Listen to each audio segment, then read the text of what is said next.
लोग ये चीज को फोकस कर रहे हैं कि अगर कोई एक BS6 गाड़ी स्टार्ट ना हो तो हमें क्या क्या चीजें चेक करनी चाहिए। क्लियर? लेकिन मेन मोटिव क्या है हमारा बताने का?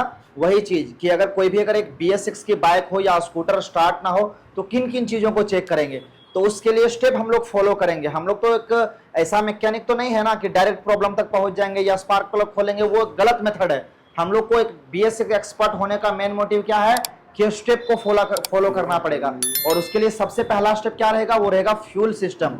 अगर कोई भी बाइक स्टार्ट ना हो तो उसके लिए सिर्फ एक पहला स्टेप रहेगा फ्यूल सिस्टम की। गाड़ी के अंदर फ्यूल का प्रेशर सही से आ रहा है कि नहीं, पंप चल रहा है कि नहीं, वो सारी चीजें समझेंगे। इसलिए मैंने बताया कि एक ऐसे सिस्टम को काफी अच्छे से एक्सप्लेन करेंगे, काफी लंबा एक्सप्लेन करेंगे, फिर देन जब आप लोग की संतुष्टि मिलेगी फिर हम लोग आगे बढ़ेंगे। तो फ्यूल सिस्टम के बारे में सबसे पहले हमें इस चीज को समझना पड़ेगा कि आपके पास गैराज में कौन सी गाड़ी आई हुई है और उसके पास कौन सा पंप लगा हुआ है। क्लियर?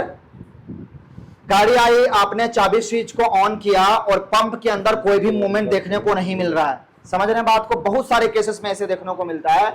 तो उसके लिए सबसे पहले आपको देखना पड़ेगा कि गाड़ी के फ्यूल टैंक के अंदर या टैंक के बाहर कौन सा पंप लगा हुआ है, 2 फेस का पंप है या 3 फेस का पंप है। उससे पहले आप नोट डाउन करेंगे, टू व्हीलर इंडस्ट्री में खास तौर पर 2 तरह के पंप आते हैं, फेस 1 यानी फेस 2, फेस 3 का। 2 फेस पंप आया है या 3 फेस पंप आया है, वो आपको चेक करना पड़ेगा। तो पहले आप नोट डाउन कर लेंगे, सारे कंफ्यूजन क्लियर करूंगा फ्यूल सिस्टम को लेकर। खास तौर पर बहुत सारे पंप देखें भी सर जी हमारे पास ले आए, ऐसी ऐसी होती है ट्रेनिंग। देखिए इस प्रकार से सारे इक्विपमेंट पड़ा होना चाहिए। और आप देखिए मैं किस तरह से एक फ्यूल सिस्टम को चेक करने के लिए इतने सारे प्रेशर टेस्टिंग का मेथड उपयोग करके दिखाऊंगा जितना अभी तक इंडस्ट्री में आया है। बाजाज का अलग सिस्टम है, TVS का अलग सिस्टम है, हीरो का अलग सिस्टम है, होंडा का अलग सिस्टम है, जैपनीज ये जो इसका मैन्युफैक्चरर है ना, आप देख लीजिए, है कोई जैपनीज ब्रांड है, इसका जापान में मैन्युफैक्चरिंग होता है। ये फ्यूल प्रेशर गेज लाया हूं किसके लिए? हमारे मैकेनिक भाइयों के लिए, ताकि कंफ्यूजन ना हो। और ये देखें इतना सारा पंप है, तो ट्रेनिंग ऐसी होनी चाहिए। अब आपको भी बताना है कि 2 फेस पंप को चलाता कौन है और 3 फेस पंप को चलाता कौन है पता किसी को? बैटरी और 3 फेस वाला एसी। बिल्कुल सही। 2 फेस पंप, पहले 2 फेस को ही कवर करते हैं फिर 3 फेस, क्योंकि 3 फेस थोड़ा सा क्रिटिकल हो जाता है। 2 फेस पंप अगर काम ना करे तो सबसे पहला स्टेप में हमें क्या चेक करना पड़ेगा? सबसे पहले हमें यह देखना है कि गाड़ी की बैटरी फुल्ली चार्ज है या नहीं। वो 2 फेस में चेक करना है और 3 फेस में भी चेक करना है। अगर आप 2 फेस के स्टेप में बैटरी अगर फुल्ली चार्ज हो तो हम लोग आगे बढ़ेंगे और उस सिचुएशन में हमें चेक करना पड़ेगा गाड़ी का फ्यूज सही है या नहीं। बताते चलो हमारे मैकेनिक भाइयों जो हमें ऑनलाइन देख रहे हैं, ये अभी हमारा बैच शुरू जो हुआ है, ये ऑन टेबल समझा रहा हूं, ऑन बोर्ड समझा रहा हूं। जैसे ही सेकेंड हाफ होगा उसके बाद हम लोग इनको जो है प्रैक्टिकल करके गाड़ी में दिखाएंगे। हमारे सभी भाई देखें बैठे हैं और सभी संतुष्टि पूर्वक दिखा दिया जाए। चेतन भाई सभी संतुष्टि पूर्वक सीख रहे हैं। अभी हम लोग फर्स्ट स्टेप में है, एकदम ग्राउंड लेवल से सिखा रहा हूं। बहुत सारे जो हमारे मैकेनिक जो एक्सपर्ट हैं, इधर भी दिखा दिया जाए, उम्र में काफी बड़े हैं और हमारे ट्रेनिंग से संतुष्ट हैं कि काफी बेहतरीन इंफॉर्मेशन इनको मिल रहा है। और आप भी वीडियोस के थ्रू देखिए कि मैं क्या लोगों को सिखा रहा हूं, क्या बता रहा हूं, इंटरेस्टिंग है या नहीं, आप हमें कमेंट करके बताइए। तो पहले स्टेप में बैटरी को चेक करनी है, दूसरे स्टेप में हमें जो है फ्यूज बॉक्स को चेक करना है। तो दूसरे स्टेप में जब आप फ्यूज को चेक करेंगे, बैटरी और फ्यूज आपकी गाड़ी का परफेक्ट निकल गया। तीसरे स्टेप में आपको चाबी स्विच को डायरेक्ट कर देना है। चाबी स्विच को जब हम डायरेक्ट करेंगे, नोट डाउन करते चलेंगे, पॉइंट को पॉइंट बाय पॉइंट लिखते चलेंगे या फिर वीडियोस के थ्रू आपको इंफॉर्मेशन लेना पड़ेगा।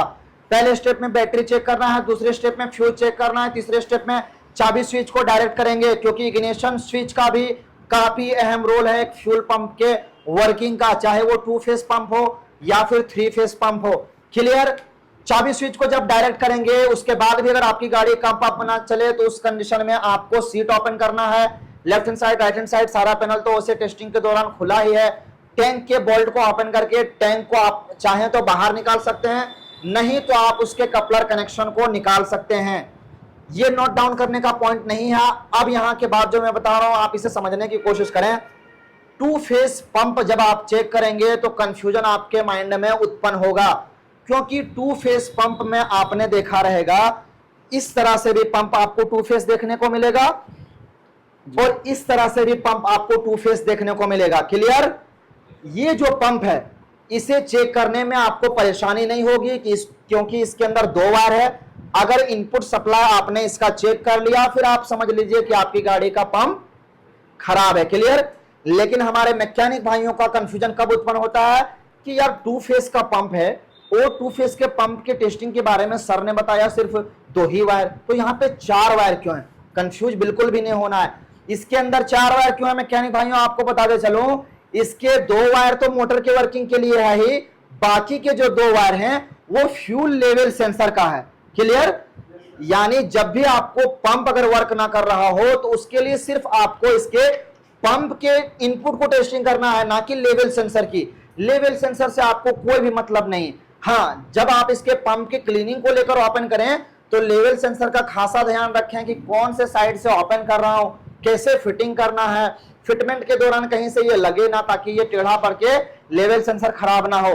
तो आपका जो कंफ्यूजन यहां पे क्लियर हो जाना चाहिए कि 2 फेस में 2 ही वायर होते हैं पंप को वर्क करने के लिए। अगर 4 वायर दिखे तो समझ लीजिए कि पंप के अंदर ही लेवल सेंसर इंक्लूडेड है। क्लियर? तो 2 फेस के अंदर आपको कितने वायर देखने को मिलेंगे? या तो 2 या तो 4। नोट डाउन कर लीजिए इस चीज को। 4 वायर भी अगर देखने को मिला तो आपको 2 फेस ही समझना है, 2 फेस है ही। 2 वायर इसके लेवल सेंसर के लिए है। क्लियर? तो यहां पे टेस्टिंग मेथड कैसे उपयोग करेंगे कि इसके अंदर इनपुट 12 वोल्ट की सप्लाई आ रही है कि नहीं। अगर आ रहा है तो हमारी गाड़ी का पंप खराब है। थोड़ा सा एक लाइन का स्पेस देके नीचे चलेंगे 3 फेस के लिए। क्लियर है? यहां तक नोट डाउन कर लिए ये चीजें Sardar ji? Raghunath sir note down. 3 phase pump जो है ये अगर नहीं चलता है तो हमारे मैकेनिक भाइयों की माइंड में सिरदर्दी बन जाती है।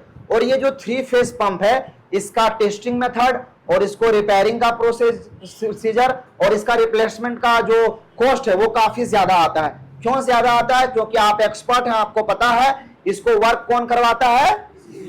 ECU वर्क करवाता है। हमारे मैकेनिक भाइयों को दिखा दीजिए कौन वर्क करवाता है? 2 फेस पंप को कौन वर्क करवाता है? और 3 फेस को पंप को कौन वर्क करवाता है? क्लियर? अब जब भी 3 फेस पंप को हमें चेक करना है तो इसके भी 2 मेथड हैं। 2 मेथड कैसे हैं? सबसे पहले ये चेक कर लेना है कि इसके अंदर इनपुट आ रहा है कि नहीं। कितना वोल्टेज आएगा इसमें? 2.5। बिल्कुल सही, इसके अंदर रेफरेंस वोल्टेज आता है, क्योंकि जिसको डायरेक्ट बैटरी से सप्लाई मिले वो हो गया इनपुट वोल्टेज, और जिसको ECM अपने तरफ से भेजे वो हो गया रेफरेंस वोल्टेज। तो इसके अंदर 2.5 से 3 तक काफी हद तक देखा जाता है, 3 वोल्ट तक जाता है।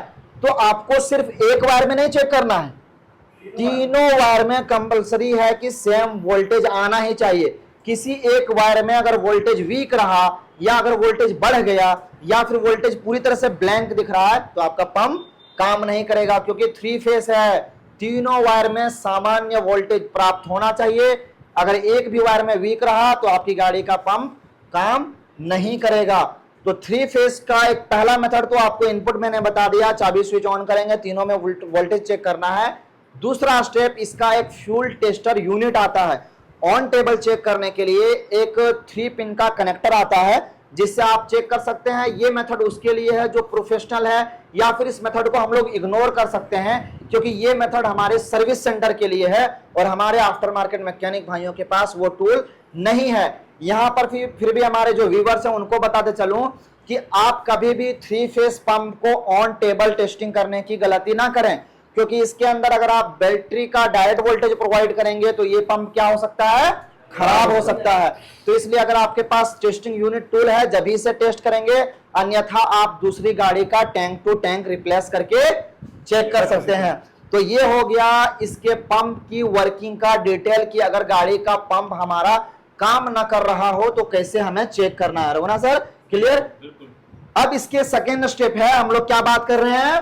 फ्यूल सिस्टम के बारे में, कि अगर आपकी गाड़ी के अंदर फ्यूल सिस्टम काम ना करे तो कैसे कैसे चेक करना है। तो पहले स्टेप में ये हमें करना है, मोटर को चालू करनी है। तो या तो आपने टेस्टिंग के दौरान कहीं खराबी पकड़ ली, वायरिंग कटा है या ECU खराब है या तो कुछ हो रहा है, तो आपने इसे लगा दिया। अब इसके अंदर क्या हो गया? पंप चालू हो गया। क्लियर? समझ गए बात को? पंप चालू हो गया। अब इस पंप के अंदर से फ्यूल की तो सप्लाई हो रही है, बट कितना हो रहा ये पता करना बिल्कुल जरूरी है, क्योंकि इस पंप और इंजेक्टर के बीच में लगा होता है एक पाइप, और उसके बीच में प्रेशर क्रिएट होता है। और यहां पे अगर पंप के अंदर देखेंगे तो ये जो यूनिट लगा हुआ है ये है फ्यूल प्रेशर रेगुलेटर। क्या कहते हैं sir ji? Fuel pressure regulator. इसका काम क्या है कि प्रेशर को मेंटेन करना। जब भी क्या चीज पेट्रोल को मतलब रिलीज करना, रिलीज करना, मेंटेन करके प्रेशर को रखना कि एक एक्यूरेट प्रेशर चाहिए। इसके बारे में बताएंगे कि कितना प्रेशर चाहिए और कैसे प्रेशर चाहिए। फ्यूल प्रेशर जो रेगुलेटर है वो प्रेशर को मेंटेन करता है। इस बुक में भी लिखा हुआ, आपको इसके बारे में बताएंगे। तो इस प्रेशर को कैसे पता करेंगे, कितना है, कैसे जानना है और कितना प्रेशर होना चाहिए। क्लियर? तो आपको ये चीज देख लेना पड़ेगा कि आपके गैराज में कौन सी गाड़ी आई हुई है। सबसे पहले 3 स्टेप में इस चीज को नापेंगे। कितने स्टेप में? 3 स्टेप में। पता है किसी को ये 3 स्टेप? 3 मेथड पता है किसी को? नहीं पता है, बिल्कुल सही, कोई दिक्कत नहीं, मैं बताते चलता हूं 3 स्टेप। सबसे पॉपुलर और सबसे बेहतरीन जो स्टेप है जिसे कहते हैं PSI। 3 तरह के टूल अगर आपके पास हो तो फ्यूल प्रेशर गेज को सर जी PSI, सिर्फ PSI नोट डाउन लिख लो भाई। PSI काफी इंपॉर्टेंट है, लिख लोगे बहुत बेहतरीन तरीके से समझ में आएगा। PSI का टूल किस तरह से रहता है मैं अपने मैकेनिक भाइयों को दिखा देता हूं। हम क्या चाहते हैं कि हमारे ग्राउंड लेवल के सभी मैकेनिक हैं, मैं कोई ट्रेनर नहीं हूं, मैं ऑन टेबल जो भी सिखाता हूं हमारे मैकेनिक भाइयों को। क्या लिखा है भैया इस पे? PSI लिखा हुआ है। क्या लिखा हुआ है? हमारे व्यूवर्स को दिखा दीजिए क्या लिखा है। PSI क्या लिखा है अंकल? लीजिए चेक करिए, इसमें देखिए ये क्या है, फ्यूल प्रेशर गेज है, प्रेशर मापने के लिए सर जी। PSI मीटर है, PSI मीटर, सभी लोग देख लीजिए सर जी। PSI मीटर याद रखेंगे। पहले स्टेप में जो सबसे ज्यादा आसान होता है हमारे मैकेनिक भाइयों के चेक करने के लिए वो होता है PSI मीटर। देख लीजिए इस पे लिखा हुआ है ना प्रेशर गेज PSI है ना, रेड में PSI, इस पे भी बड़े अक्षर से लिखोगे ये PSI। क्लियर? PSI सब में देख लीजिए। फिर मैं आ रहा हूं घूम के, अभी मैं फर्स्ट स्टेप में हूं। तो सब लोग पहले स्टेप में लिख लीजिए, भूल जाइएगा, मुझे पता है यहां से बाहर निकालते ही भूल जाइएगा। नोट डाउन कर लीजिएगा, गैराज में टाइम मिलेगा जब आपके पास गाड़ी सर्विस में नहीं होगी, खोल के थोड़ा देख लीजिएगा, रिवीजन बढ़ता चला जाएगा। PSI दोनों मीटर में देखिए लिखा ना रेड वाला PSI सर जी PSI। रघुनाथ सर आपको तो पता ही होगा PSI। क्लियर? तो पहला स्टेप जो रहेगा वो है PSI। दूसरा स्टेप, बहुत सारे प्रोफेशनल हैं जो आपको कॉल करेंगे, कनेक्ट करेंगे, आपको हड़काएंगे, आपको कंफ्यूज करना चाहेंगे, लेकिन आपने ट्रेनिंग कहां ली है? जेपी सर के यहाँ। उनको बता दीजिए, वो बताएंगे। आपसे पूछेंगे कि आपका प्रेशर कितना KPA है, तो आप कंफ्यूज हो जाएंगे कि मैंने जेपी सर के यहाँ सुना था PSI, ये हमें KPA बोल रहा है। तो कंफ्यूजन बिल्कुल आपके माइंड में नहीं होना चाहिए। KPA क्या है? टेस्टिंग का एक जैपनीज ब्रांड है। क्या है? Japanese brand. और जैपनीज ब्रांड कौन सी गाड़ी मैन्युफैक्चरिंग करती है खासतौर पर 2 व्हीलर इंडस्ट्री में? होंडा। देख लीजिए सर जी इस पे क्या लिखा है? KPA। इसका भी एक फ्यूल प्रेशर गेज है, जैपनीज ब्रांड है, KPA लिखा हुआ। सब देख लीजिए भैया KPA। दूसरा पॉइंट नोट डाउन कर लीजिए KPA ये भी बहुत बेहतरीन फ्यूल प्रेशर गेज है। KPA इसका रीडिंग भी अलग आएगा, PSI से रीडिंग इसका अलग आएगा। लाइए उसको दीजिए। PSI और KPA का रीडिंग एक नहीं होगा, बिल्कुल अलग होगा। बहुत सारे लोग आपको कंफ्यूज करना चाहेंगे, लेकिन आप कंफ्यूज बिल्कुल मत होइएगा। आप उनको बता दीजिएगा कि मैं सीख के आया हूं, KPA और PSI बुरा। लीजिए चेतन भैया एक बार इसको दिखाइए। KPA हो गया, ये हो गया PSI। तो अभी किसका खासतौर पर अभी देख लिए, ये right hand side hero, left hand side Honda, PSI और KPA। क्लियर? थर्ड स्टेप जो है वो है बाजाज, क्योंकि बाजाज की गाड़ियों को भी तो आपको रिपेयर करना है। और यही 3 ऐसे सिस्टम हैं जिसको अगर आपने उपयोग में कर लिया तो आपको फ्यूल प्रेशर के टेस्टिंग का मेथड कोई आपको हरा नहीं सकता। तीसरा क्या है? वो है kg/cm। है पता किसी को फुल फॉर्म? है किसी को पता? है किसी को पता? नोट डाउन कर लीजिए, थर्ड स्टेप में लिख दीजिए kg/cm।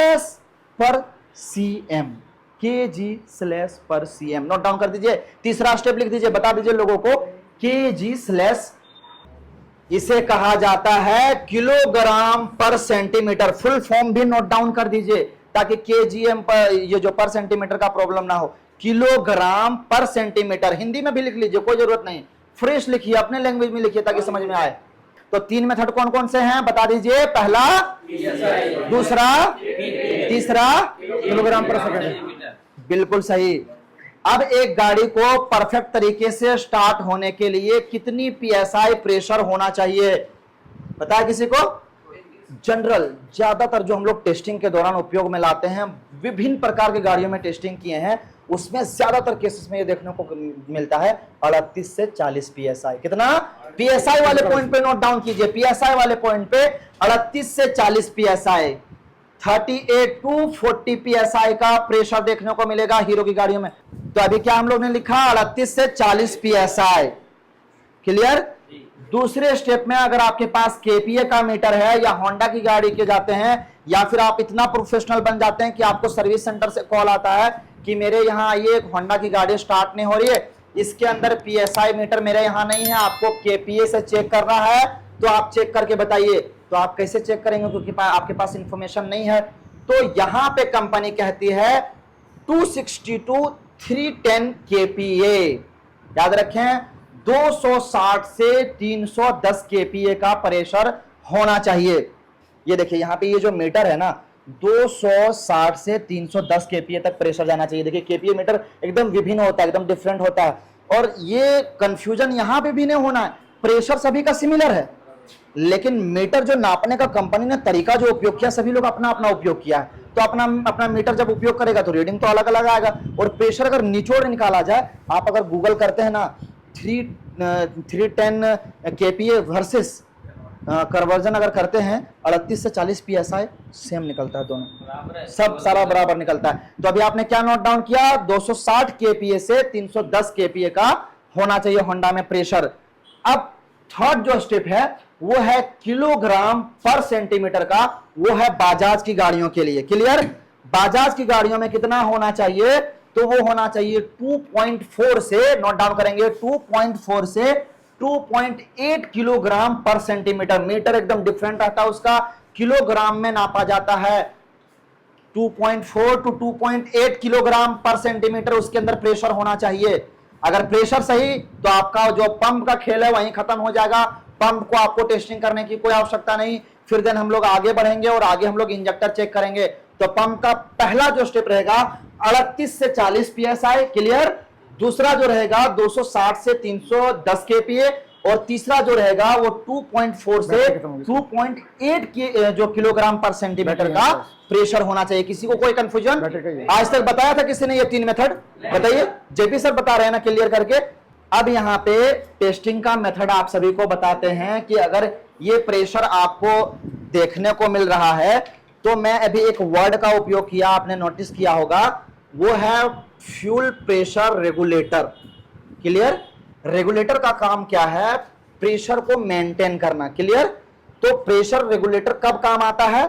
आपने देखा रहेगा जब भी आपको फ्यूल प्रेशर चेक करना हो तो आपको ऐसे सिर्फ चाबी स्विच ऑन करके या स्टार्ट करके, या गाड़ी अगर ब्रेक डाउन हुई तो की को यूज करके चेक कर लेना है। तुरंत अगर 300 पे गई तो तुरंत आपको डन नहीं करना है। क्या करना है? 5 से 7 मिनट तक का वेट करना है। क्लियर? 5 से 7 मिनट का, यानी ये मेरा केपीए वाला मीटर है, इसको मैंने यहां पे लगा दिया। गाड़ी के अंदर अगर सेल्फ है तो सेल्फ का उपयोग करेंगे, किक है तो 5-6 किक का उपयोग करेंगे, तो ये मीटर तो 310 केपीए पे चला जाएगा। क्लियर? एक चीज और याद रखेंगे, अगर केपीए के मीटर में चेक करते हैं तो 310 का जो रीडिंग है ये हायर है। ये कब उत्पन्न होगा? जब हम गाड़ी के अंदर नया पंप लगाएंगे। बट अगर ओल्ड पंप के अंदर टेस्टिंग कर रहे हैं तो उसके फिल्टर के अंदर काफी सारे डस्ट पार्टिकल रहते हैं और वो प्रेशर मेंटेन नहीं हो पाता है। तो उसके लिए अगर 260 प्रेशर देखने को मिल रहा है तो एकदम बेहतरीन है, उससे गाड़ी हमारी स्टार्ट हो जाएगी। तो मैं यहाँ पे बिल्कुल कंफ्यूज नहीं करूंगा, टेस्टिंग का मेथड समझिए। आपने अगर 310 केपीए पे इसे यहाँ पे मीटर होल्ड है तो फटाक से ओपन करके आगे नहीं जाना है, क्योंकि वहीं पे आप फंस जाएंगे कि आपकी गाड़ी का पंप खराब है या सही, नहीं जान पाएंगे। आपको क्या करना है? मीटर लगे रहने देना और 5 से 7 मिनट का वेट करना है। क्यों? क्योंकि अगर आपकी गाड़ी का जो फ्यूल प्रेशर रेगुलेटर है वो अगर वीक रहा, वो खराब रहा, तो प्रेशर अंदर ही रिलीज कर देगा। उससे क्या होगा कि अगर यहाँ का जो पेट्रोल है इस पाइपलाइन के थ्रू जो इंजेक्टर में जा रहा है, तो इस पाइपलाइन और ये जो इंजेक्टर के बीच में जो प्रेशर है वो अगर बीच में यहीं अंदर रिलीज हो जाए तो छिड़काव तो कम हो जाएगा, तो गाड़ी तो स्टार्ट नहीं होगी। तो उसके लिए क्या करना है कि मीटर को लगा के 5 से 7 मिनट तक का वेट करना है। अगर आपकी गाड़ी का ये जो रीडिंग, ये सुई अगर धीरे धीरे धीरे धीरे करके डाउन चला आता है, एकदम नीचे चला आता है, तो फिर समझ लीजिए कि आपकी गाड़ी का पंप खराब है।